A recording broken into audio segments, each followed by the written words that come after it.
let's say, the rate of disposition of cases, dispute resolution rate, prosecution success rate, correction programs, etc., especially the outcomes and the benefits that it may have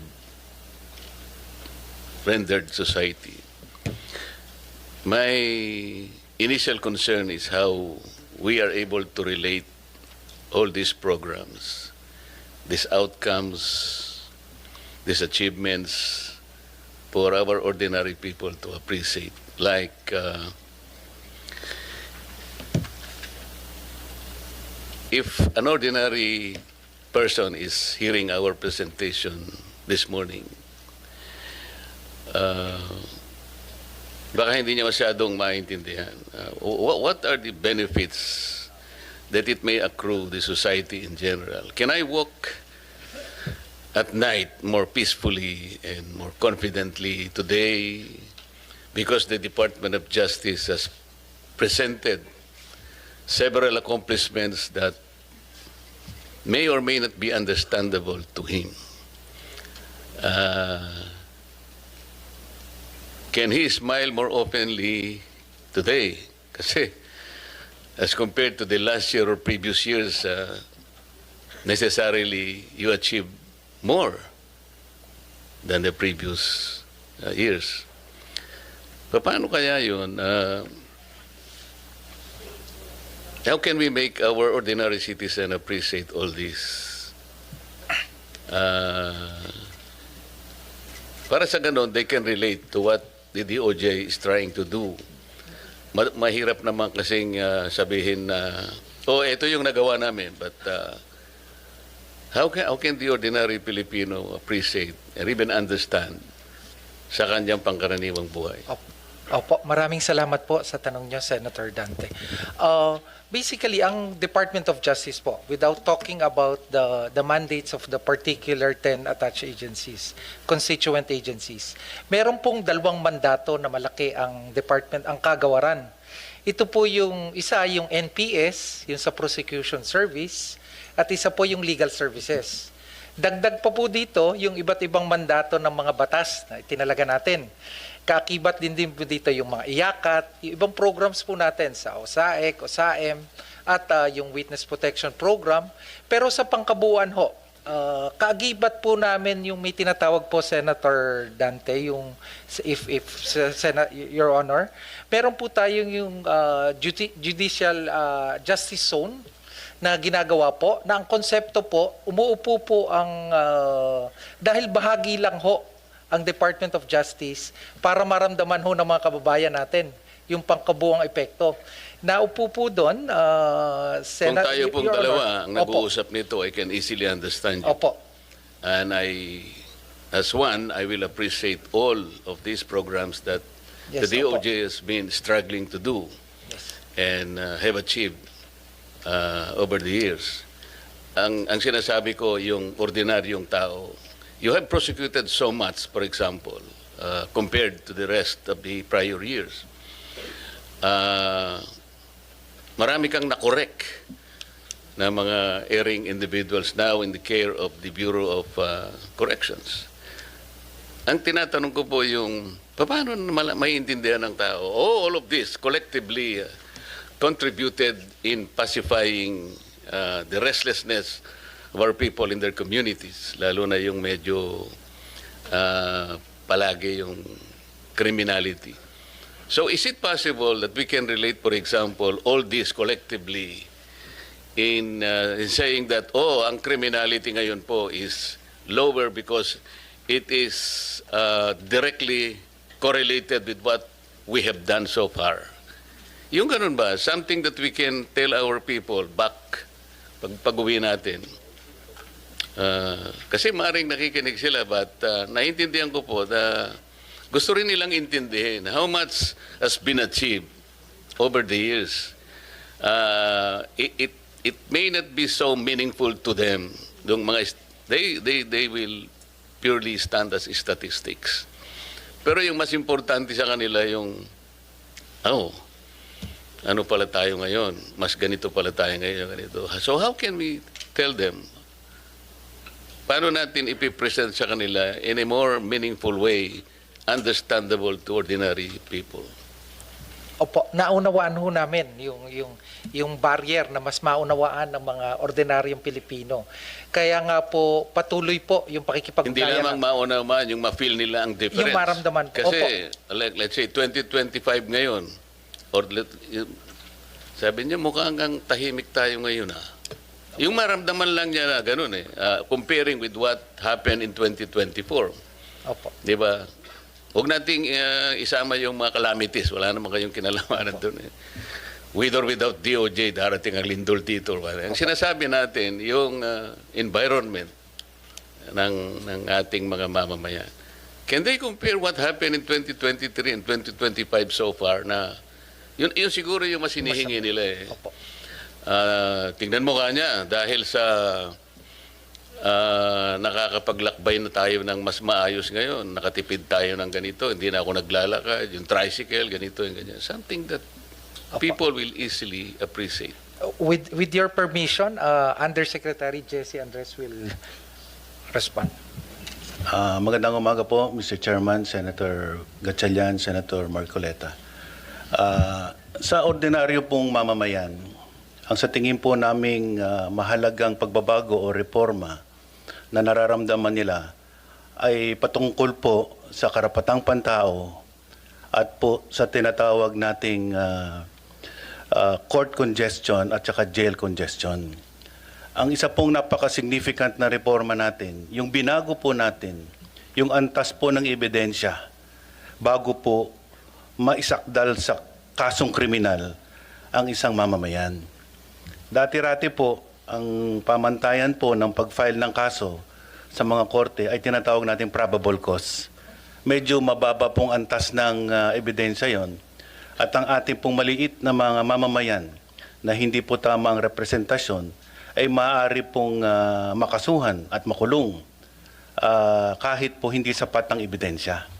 Ayon po sa ating bagong pamantayan na inaprobahan din po ng ating Korte Suprema, ang threshold po of evidence is what we call prima facie evidence with reasonable certainty of conviction. Ibig sabihin po, nasa kamay na po ng law enforcement agents at ng prosecutors ang sapat na ebidensya para masakdal ang isang individual bago po siya simulan ng preliminary investigation at eventually ma-file yung case sa court. So napakalaking bagay po nito na ang isang inosenteng tao hindi po madedeprive ng liberty when cases are filed against them because no longer is probable cause the threshold of evidence, but a higher threshold that assures the respect for human rights, especially against deprivation of liberty. At even for bailable offenses, ang masama pong nangyayari, hindi naman po nakakapagpiyansa ang mga tao kapag sila po ay na-charge ng offenses na bailable dahil po kulang din po ang kanilang kakayahan na mag-post ng bail. Kaya po ang dagdag na reforma po natin ay patungkol po sa pagbababa ng bail na hanggang 10,000. Yan po ay napag-usapan sa Justice Sector Coordinating Council at kaya po binaba natin for indigent accused yung bail to a maximum of 10,000 pesos. So mas marami pong mga nasasakdal na maari na pong lumaya temporarily while the case is ongoing trial. Ang pangalawa po ay tungkol sa jail congestion. Napakalaki pong pagbabago ang ginawa natin sa Bureau of Corrections, especially po sa prison records. Between 2022 to the present, there is an astounding number of releases. 26,000 individuals have been released from Bucor simply because we have now reviewed their prison records and we are now making sure that no one stays incarcerated one day more than what they should be imprisoned for. Dati-rati po, manual po ang review ng mga prison records. Kaya marami pong dapat makalaya na dahil napagsilbihan na po nila yung sentensya nila. Ngunit dahil hindi gumagalaw ang papeles, nakakulong. Tsinaga po namin ito manually and then ngayon po fully digitized na po ang ating prison records sa Bucor.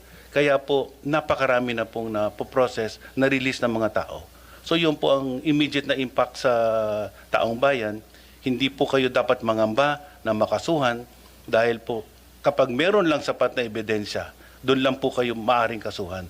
And this is in favor of ordinary people who cannot have sufficient representation. At sa jail congestion naman po, napakalaki na po ng improvement. Mr. Chair, sana po magamit nating batayan yung sinasabi ninyo sapagkat hindi naman lahat po merong potential po na pagkakataon na sila ay ma-charge either criminally or civilly, no? Baka hindi rin nila maunawaan po yung ganun. As a matter of fact, 3 weeks ago, meron pong pumunta sa akin, nagpapatulong kung anong kanyang gagawin sapagkat ang gusto niyang kasuhan ay talaga pong influential member ng ating society. As a matter of fact, siya po ay official ng ating judicial system. So, nagtangka po siya na mag-file ng charge. Alam po ba niyo kung ano sinabi ng piskal? Sa may parting Laguna po ito Alam mo ba, bata, kung sino yung gusto mong idemanda? Wala kang kalaban-laban dito. So, under the standard, yung success rate mo sa prosecution, wala, 0 ka dito So, umuwi yung tao, hindi lamang malungkot na malungkot, kundi prostrated siya. So, ito pong mga ganito yung lumilitaw. Maaring tama rin po kayo na mayroong nangyayari na mga bagay na kinatutuwa ng ilan. Pero mayroon din pong downside kasi.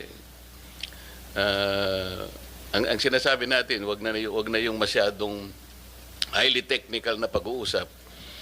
Ilang ma-feel sana ng tao na kasi po kung hindi naman siya pumupunta sa Bureau of Corrections, paano niya malalaman gaano karami po yung nakukorek natin o ganito. Anyway, kaya ko po tinatanong ito, importante lang na ma-relate po yung Department of Justice sa ordinary na buhay po ng ating mga mamamayan. Yun lang naman po yung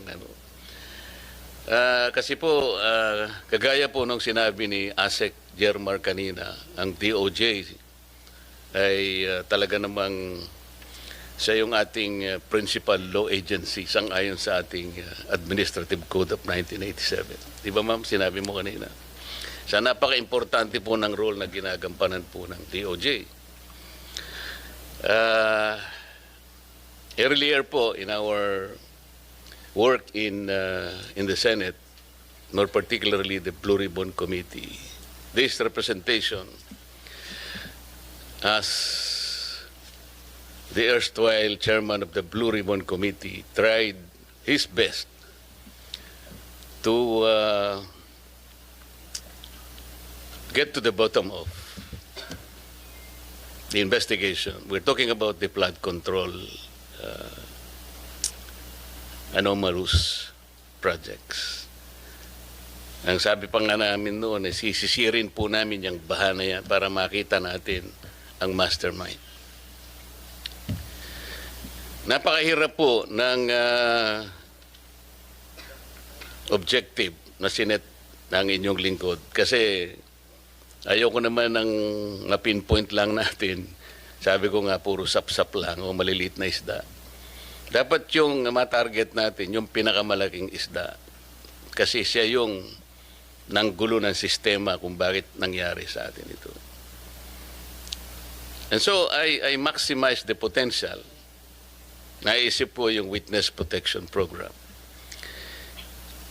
Dahil sa hirap po ng pagpipinpoint ng utak talaga niyan, mga ngailangan ka. So I floated the idea doon sa 15 contractors initially invited in the hearing.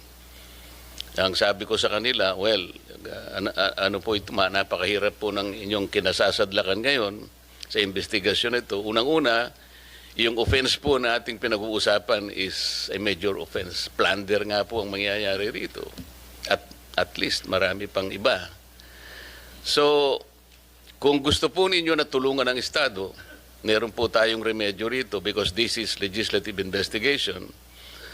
And under the Witness Protection Program, Section 4, sinasabi niya, kung gusto po ninyong tulungan ng Estado, mahirap po ang gagawin nyo, ngunit may nakalaan pong protection and benefit provided by law.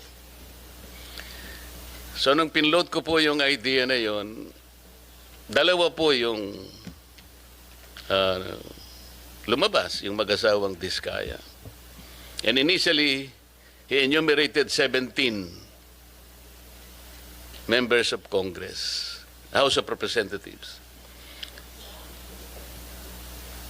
Ang nangyari po, kasi hiningi naman nila yung Witness Protection Program, so nung panahon ko po, I recommended that they be processed under the Witness Protection Program. So sumulat po ako sa Senate President, yun naman po yung dapat nagawin. Sa kamalasan naman po, yung araw din na yun, nagkaroon ng coup. So napalitan po ang Senate President, yung naging Senate President, ayaw niya na po. Ayaw niyang ituloy. At dahil nga po, merong sinabi yung former Secretary of Justice, we cannot process them until and unless they return yung kanilang mga ninakaw, blah, blah, blah. So the new Senate President, pinangatawanan niya yun. Oo nga naman, sabi niya, the Secretary of Justice, sabi niya, that's a good policy. Kailangan mag-restitute muna sila before they can covered by the WPP. Paano po? How can we begin to even pretend that we know what to do and to help the state prosecute? Kung sasabihin na kahit nawala po sa batas, ipipilit halimbawa ng inyong dating secretary na kailangan mag-restitute muna. I told him it is not a requirement under the law. But he insisted in saying, well, yeah, it's not in the law, but we can always agree on something like a good policy for the state. Do you agree with him? I agree with the position of Secretary Boying Rimulya, now the Ombudsman.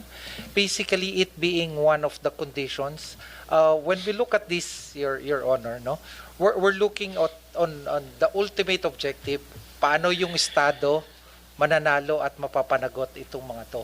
Wala pa pong tapos sa pagpoproseso ng mga nakasalang na nag-a-apply po ng Witness Protection Program.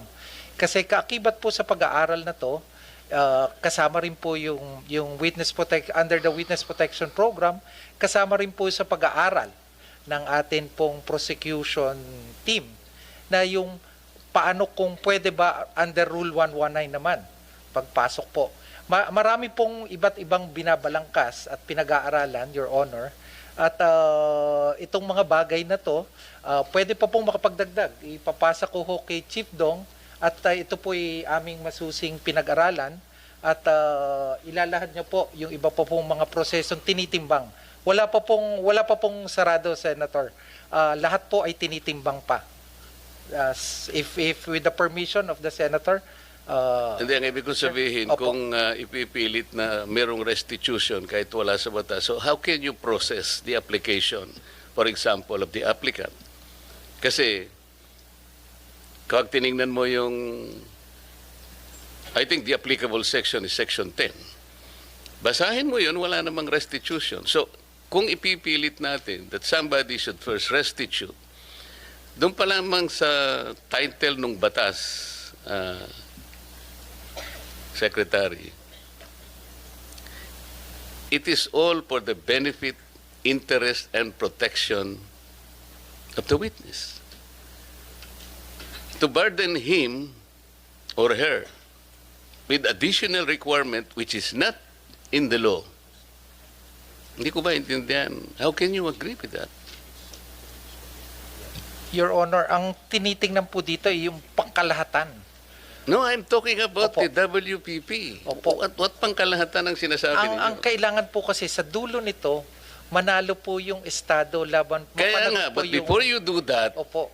you have to proceed with the process. Yes, opo. So paano siya mapaprocess? Kung ipipilit po na mag-restitute muna, for example, ano i-restitute niya? How much? Sino magkukompute? How can it be done? Sino ang magsasabi na ganito ang dapat niyang i-restitute? Meron na bang ano? Meron na bang pronouncement? We are in the process of asking their help to identify yung mastermind. Opo. It cannot be done easily. Kaya nga natin ginamit ang batas na to help the state. Ngayon, kung kayo po pala ay mag-prescribe ng isa pang requirement which is not in the law, I cannot believe this. Ito yung dilemma namin eh. Kaya nung pinipilit niya, sabi, and ako po nagtataka kung bakit kayo rin nag-agree kayo. So ano po talaga kayo po yung ano eh. Ang DOJ is the principal law agency. If the principal law agency of this government will not even understand the basic requirements of the law para lamang magkaroon ng nag-a-apply pa lang yung tao po eh. Imagine, hindi man natin masasabi kung ultimately magko-qualify siya eh. Or even if he qualifies as a state witness, kung hindi niya naman nagagampanan ang tungkulin niya under the program, pwede mo rin siyang alisin eh. So, the point, Mr. Chair, is they cannot even begin to be processed under the law. Kasi naglalagay po kayo ng requirement which has not been included by law. Sino yung mag-explain ulit? Sabi? May I be educated on that? Yes, Mr. Chairman. I just wanted to make an attempt to reconcile the debate on this matter. There's actually no inconsistency. First, it is correct that under Section 10, the law provides for the qualifications for a person to be qualified as a state witness. Nandun po yung materiality at absolute necessity ng testimony ng tao, at corroborated po to on its material points by other witnesses, and that he is not the most guilty. Okay. Now, under Section 5, which refers to the memorandum of agreement that has to be executed between the DOJ and the potential state witness, nakalagay din po dyan yung necessary matters that should bind the agreement dito po sa Witness Protection Program. And under Section 5, letter D, nakalagay din po dyan kung ano po yung legal obligations and civil judgments or civil aspect of the case against him. Ang ibig lang pong sabihin niyan, kakausapin naman po siya, maari pong i-process yung application niya, but under the first statement under Section 5, What is specific provision under that law, Section- under that provision? Section 5 po says Ano nga, that basahin mo. before a person is provided protection under this act, he shall first execute a memorandum of agreement Okay? which shall set forth his responsibilities, including the following. Oh, ano So nga? kasama po dun sa mga obligations. Ano nga? Ito po, to comply with legal obligations and civil judgments. So doon sa civil judgments po, this refers po to the civil obligation pertaining to the May crime. civil judgment. No.